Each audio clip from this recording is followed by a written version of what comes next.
জয় রাধে। আজকের পাঠ শ্রী চৈতন্যাবতারের সামান্য ও বিশেষ কারণ। শ্রী চৈতন্য চরিতামৃত আদি লীলাখণ্ড শ্লোক ৭৭। সংকীর্তন প্রবর্তক শ্রীকৃষ্ণ চৈতন্য, সংকীর্তন যজ্ঞে তাঁরে ভজে সেই ধন্য।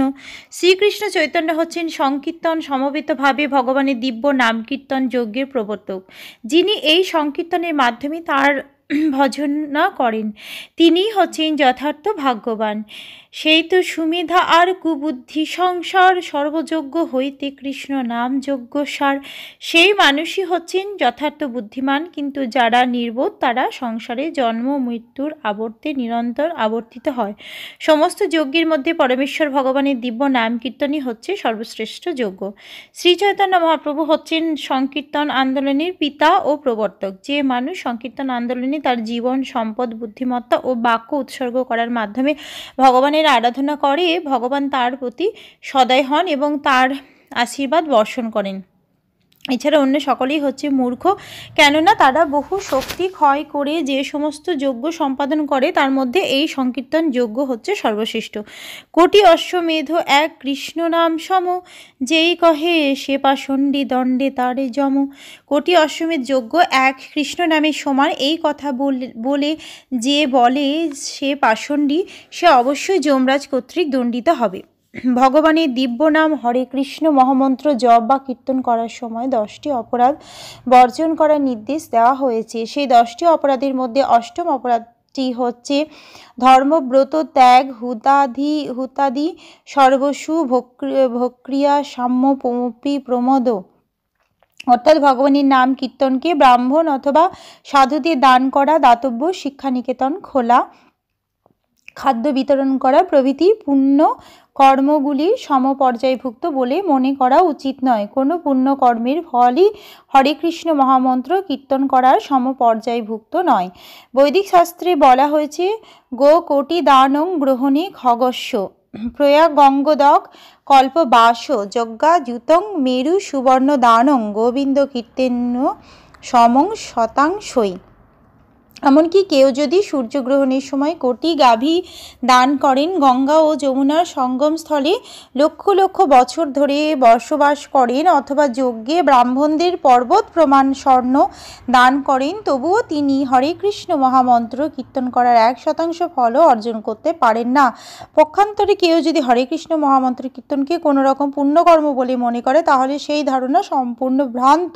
এ হরিনাম কীর্তনে অবশ্যই পুণ্য অর্জন হয়, কিন্তু প্রকৃত তত্ত্ব হচ্ছে যে শ্রীকৃষ্ণ ও তাঁর নাম সর্বতভাবে চিন্ময় এবং তাই তা সব রকম জড় জাগতিক পুণ্যকর্মের অতীত। পুণ্যকর্ম হচ্ছে জড়জাগতিক স্তরের বস্তু, কিন্তু ভগবানের দিব্য নাম কীর্তন সম্পূর্ণভাবে চিন্ময়। তাই পাষণ্ডীরা তা বুঝতে না পারলেও ভগবানের দিব্য নাম কীর্তনের সঙ্গে পুণ্যকর্মের কখনোই তুলনা করা যায় না। ভাগবত সন্দর্ভ গ্রন্থের মঙ্গলাচরণে এই শ্লোক জীব গোসাই করিয়াছেন ব্যাখ্যানে। ভাগবত সন্দর্ভ গ্রন্থের মঙ্গলাচরণে শ্রীল জীব গোস্বামী সেই তত্ত্ব বিশ্লেষণ করে নিম্নলিখিত শ্লোকটির উল্লেখ করেছেন। অন্তকৃষ্ণং বহির্গৌরং দর্শিতাঙ্গা দিবৈভবম কলৌ সংকীর্তনাদৈ স্ম কৃষ্ণ চৈতন্যমাশ্রিতা। আমি শ্রীকৃষ্ণ চৈতন্য মহাপ্রভুর আশ্রয় গ্রহণ করি, যিনি বাইরে গৌরবর্ণ ধারণ করেছেন, কিন্তু অন্তরে তিনি হচ্ছেন স্বয়ং শ্রীকৃষ্ণ। এই কলিযুগে তিনি ভগবানের দিব্য নাম কীর্তন করার মাধ্যমে তার বৈভব অঙ্গ উপাঙ্গ প্রদর্শন করেন। 52 শ্লোকে উদ্ধৃত শ্রীমদ্ ভাগবতের শ্লোকটি শ্রীল জীব গোস্বামী তার ভাগবত সন্দর্ভ বা ষট সন্দর্ভ গ্রন্থের মঙ্গলাচরণে উল্লেখ করেছেন। তিনি শ্রীমদ্ ভাগবতের সেই শ্লোকটি বিশ্লেষণ করতে গিয়ে এই শ্লোকটি রচনা করেছেন, যা হচ্ছে মঙ্গলাচরণের দ্বিতীয় শ্লোক। শ্রীমদ্ ভাগবতের এই শ্লোকটি নবযোগেন্দ্র নামক 9 জন শ্রেষ্ঠ মুনির অন্যতম করভাজন মুনির উক্তি। শ্রীল জীব গোস্বামী কৃত ষট সন্দর্ভের ভাষ্য সর্বসংবাদিনীতে এই শ্লোকটি বিশদভাবে ব্যাখ্যা করা হয়েছে। অন্তকৃষ্ণ বলতে তাকেই বোঝায় যিনি নিরন্তর শ্রীকৃষ্ণের কথা চিন্তা করছেন। এটি হচ্ছে শ্রীমতী রাধারানীর ভাব। যদিও বহু ভক্তই সর্বক্ষণ শ্রীকৃষ্ণের কথা চিন্তা করেন, কিন্তু কেউই ব্রজ গোপিকাদের মতো এত গভীরভাবে শ্রীকৃষ্ণের কথা চিন্তা করতে পারেন না, এবং তাদের মধ্যে শ্রীমতী রাধারানী হচ্ছেন শ্রেষ্ঠা। শ্রীমতী রাধারানীর কৃষ্ণ ভাবনামৃতের উৎকর্ষতা অন্যান্য সমস্ত ভক্তদেরকে ছাপিয়ে যায়। শ্রীকৃষ্ণকে জানবার জন্য শ্রীচৈতন্য মহাপ্রভু শ্রীমতী রাধারানীর ভাব অবলম্বন করেছিলেন। তাই তিনি নিরন্তর রাধারানীর মতো শ্রীকৃষ্ণের কথা চিন্তা করতেন। নিরন্তর ভগবান শ্রীকৃষ্ণের চিন্তার দ্বারা তিনি সর্বদা শ্রীকৃষ্ণকে আবৃত করে রেখেছিলেন। শ্রীকৃষ্ণ চৈতন্য যার অঙ্গকান্তি ছিল তপ্ত কাঞ্চনের মতো গৌরবর্ণ, তিনি তার নিত্য পার্ষদ বৈভব প্রকাশ ও অবতার সহ প্রকাশিত হয়েছিলেন। তিনি হরে কৃষ্ণ মহামন্ত্র কীর্তনের পন্থা প্রচার করেছিলেন, এবং যারা তার শ্রীপাদপদ্মে আশ্রয় গ্রহণ করেছিলেন তারা সকলেই ধন্য। উপা পুরাণেহ শুনি শ্রীকৃষ্ণ বচন কৃপা করি ব্যাস প্রতি করিয়াছেন কথন। উপপুরাণেও আমরা শুনতে পাই যে শ্রীকৃষ্ণ নিম্নলিখিত শ্লোকটি উল্লেখ করে ব্যাসদেবের প্রতি কৃপা প্রদর্শন করেছিলেন।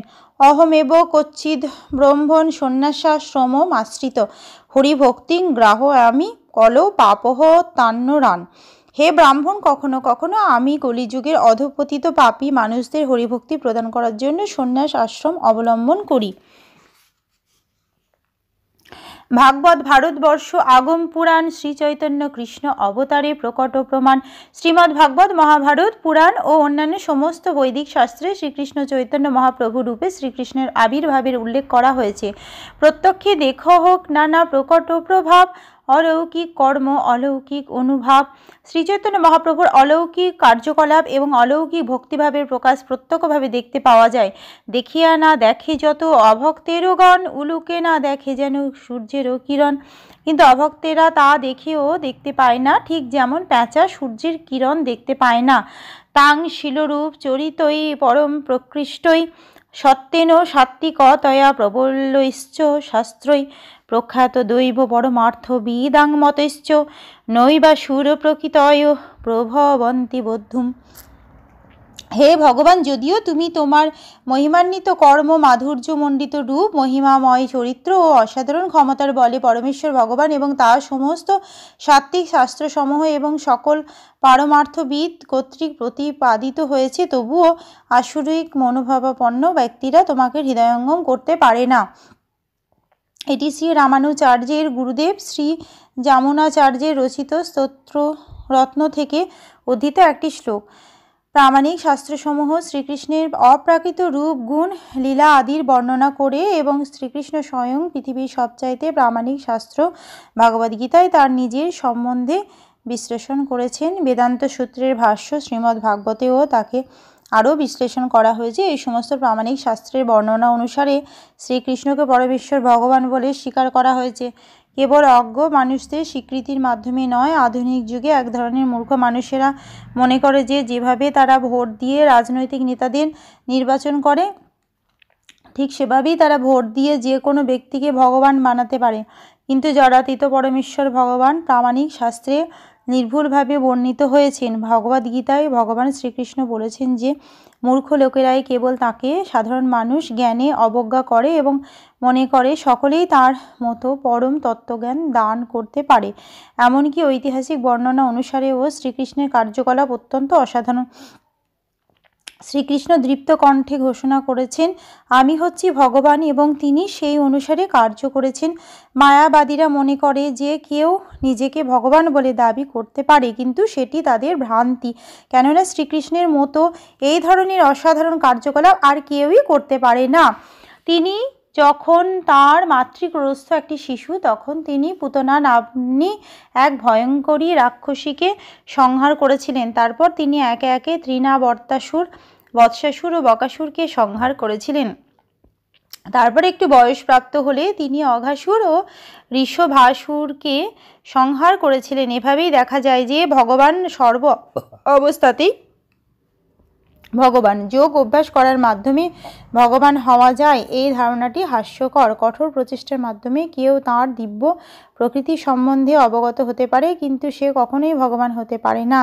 যে সমস্ত অসুরেরা মনে করে যে যে কেউই ভগবান হতে পারে তারা অত্যন্ত নিন্দনীয়। প্রামাণিক শাস্ত্রগুলি প্রণয়ন করেছেন ব্যাসদেব, নারদমুনি, অসিত, পরাশর আদি মহর্ষিরা। যারা সাধারণ মানুষ নন, বেদের সমস্ত অনুগামীরাই এই সমস্ত মহাপুরুষদের স্বীকার করেছেন। তাদের প্রামাণিক শাস্ত্রগুলি বৈদিক শাস্ত্রের ভিত্তিতে রচিত, কিন্তু তা সত্ত্বেও আশ্বরিক ভাবাপন্ন জীবেরা শাস্ত্রের প্রমাণ স্বীকার করে না এবং তারা ইচ্ছাপূর্বক পরমেশ্বর ভগবান ও তাঁর ভক্তদের বিরোধিতা করে। আজকাল তথাকথিত ভগবানের অবতার বলে নিজেদের জাহির করে মন গড়া কতকগুলি কথা লিখে সাধারণ মানুষদের কাছ থেকে ভগবান বলে স্বীকৃতি আদায় করাটা একটি কায়দা হয়ে দাঁড়িয়েছে। এ ধরনের আসরিক মনোভাবাপন্ন মানুষের ভগবদ্গীতার 7ম অধ্যায়ে প্রবলভাবে নিন্দা করা হয়েছে। সেখানে বলা হয়েছে যে মূঢ় নরাধম মায়ার দ্বারা অপহৃত জ্ঞান ও আসরিক ভাবাপন্ন দুষ্কৃতীরা মানুষেরা কখনোই পরমেশ্বর ভগবানে শরণাগত হতে পারে না। তাদের উলুক বা প্যাঁচের সঙ্গে তুলনা করা হয়েছে, যারা সূর্যের আলোকে চক্ষু উন্মিলিত করতে পারে না। যেহেতু তারা সূর্যের আলোক সহ্য করতে পারে না, তাই তারা অন্ধকারে লুকিয়ে থাকে এবং কোনো দিনই সূর্যকে দেখতে পায় না। তারা বিশ্বাসই করতে পারে না যে সূর্যের আলোক রয়েছে। আজকের পাঠ এই অবধি। জয় রাধে। ভজ শ্রীকৃষ্ণ চৈতন্য প্রভু নিত্যানন্দ, শ্রী অদ্বৈত গদাধর শ্রীবাসাদি গৌর ভক্ত বৃন্দ। হরে কৃষ্ণ কৃষ্ণ কৃষ্ণ হরে হরে, হরে রাম রাম রাম হরে হরে। জয় রাধে জয় রাধে, জয় রাধে জয় রাধে, জয় রাধে।